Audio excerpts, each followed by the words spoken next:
Ask their questions first, then we'll move to the Zoom audience. We ask, if you will, please state your name and affiliation prior to asking your question. Thank you for attending. Thanks for your patience. We'll begin with an opening comment from Coach before opening the floor for questions. Rodney, who'd you pay off to call you a forward?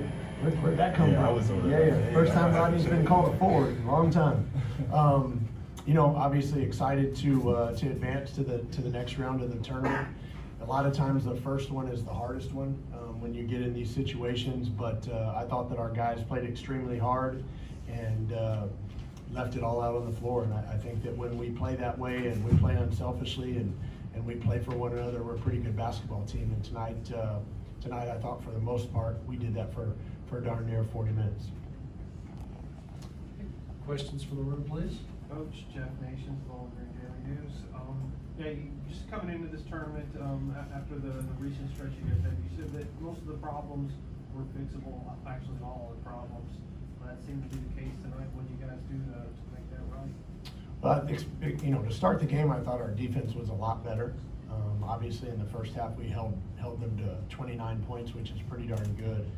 We weren't nearly as effective in the second half, but you know, give those guys credit. They made some shots and they were really, really aggressive.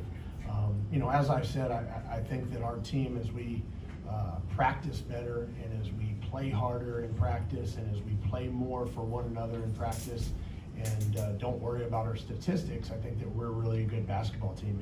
And when we've done that, we've won most of our games. It's you know, it's those nights where we don't necessarily do that for 40 minutes where we get ourselves into trouble, or you know, we have it end up being a close game when it shouldn't be because we haven't done what we're supposed to do. So these guys have been great the last 3-4 practices, and I thought that it carried over into the game tonight.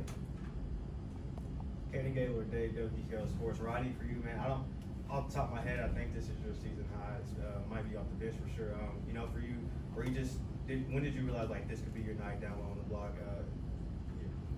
I mean, if I give credit to my teammates, just passing me the ball a lot and just, continue to feed me. I got to rely on my, guards to give me the basketball. But, just staying in the gym and just working and just keep going to my right hand. Just thinking back to the first time you guys played them this year, too, you don't want to think about that, but obviously they came back on you in the second half, I think 23 down. Yep. Was that something at all in your mind in this second half, or is that so far back that it really wasn't a factor? No, of course it is. You don't ever lose a game where you're up 26 with 16 minutes to go and forget it. When I'm 75 years old and sitting on the beach in Florida, I'll still remember that night. It's a nightmare. So you never forget it. And we talked about it a little bit in the timeout. But more so, I just try to talk to the guys about focusing on doing our best, because I think that when we do our best, our basketball team's as good as any basketball team in Conference USA, and as good as a lot of teams across the country. But with that being said, there's been nights and there's been segments of each game where we haven't done our best and we haven't been the most connected team. And tonight I thought for the majority of the game that we were very, very connected, especially on the defensive side of the basketball.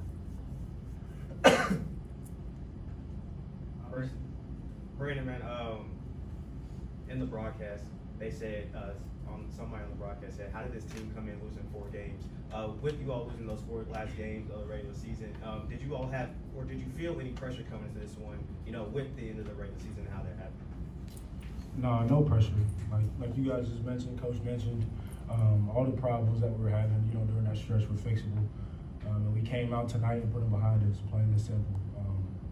Every game is different. The game still has to get played. So 4-game winning streak, 4-game losing streak, we still had to come out tonight and get a win.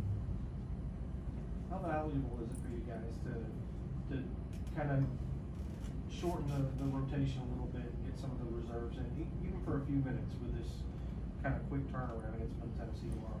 No, I think that's obviously one of the things that's a strength of our team. And I talked to our team a lot about this.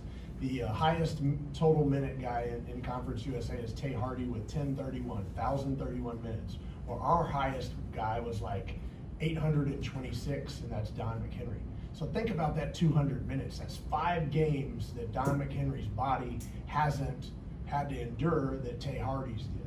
And so for a guy like Rodney and Brandon, whose minutes might even be a little bit lower, the cumulative effect of that over the course of a season, man, the dividends that it pays are enormous. Like, you can't cut back on practice a week before Conference USA and think that you're going to have that juice back in your legs and that energy back in your body. It just doesn't happen that way. You know, it's a long season. We're on game, I mean, this was our 20th win. That's what, 7th among all programs in the United States. You know what I mean? It's our 48th season of 20 wins. And that's hard to do. We're on game 31, right? We're on game 31. So if these guys have played 200, 300, 400 minutes less than their competitor, I mean, it just makes common sense that you should be fresh and your body should feel better.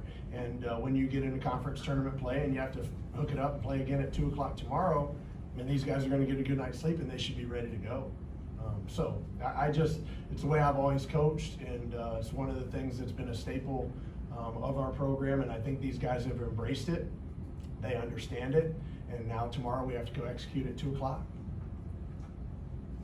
Coach, with these past couple of games, Don hasn't gotten over 10 points, but the rest of the team really played well today as a well-rounded team effort. You know, how good is it to have the rest of the team, you know, when your leading scorer isn't playing as well as they're used to, how good is it to have the rest of the team step up? Yeah, you know, guys, and I said this a couple weeks ago, it depends on how you want to look at the narrative, right? Is the narrative that we won 6 out of 10, or that we won 6, we lost 4, or what did we win, 5, lost 4, won 1? You know what I mean? It's however you want to spin it. Don McHenry, his confidence is not shaken. He could have had 25 tonight, and I would have never blinked an eye.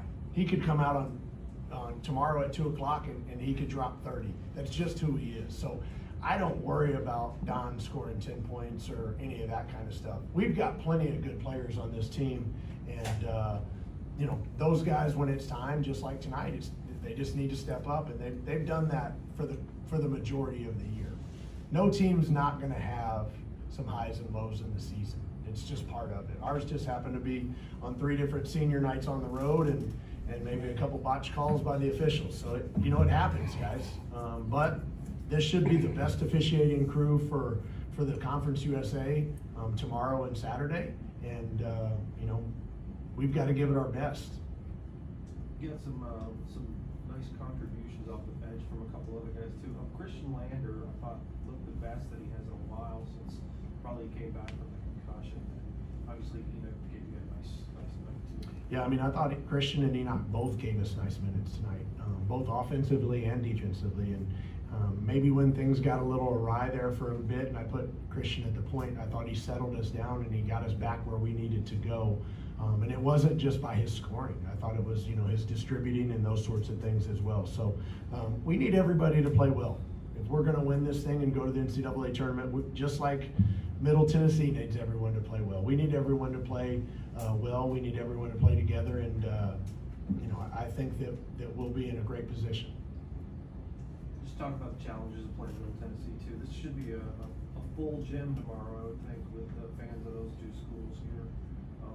What do they present that's a problem for you guys? Well, obviously, they beat us at their place, and we did not do a good job of rebounding the basketball.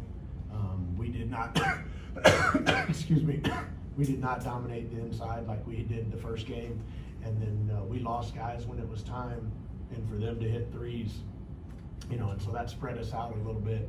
And then, you know, at the end of the day, we just didn't play good enough defense, number 1.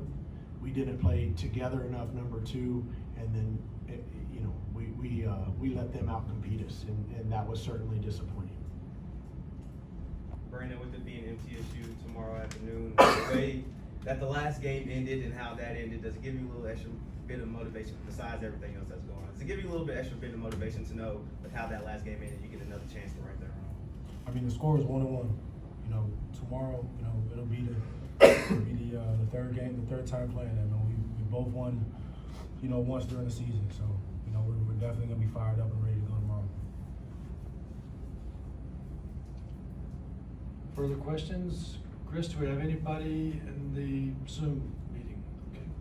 Coach, that is it. All right, thanks, guys. Congratulations. Yep. See you tomorrow. Appreciate you.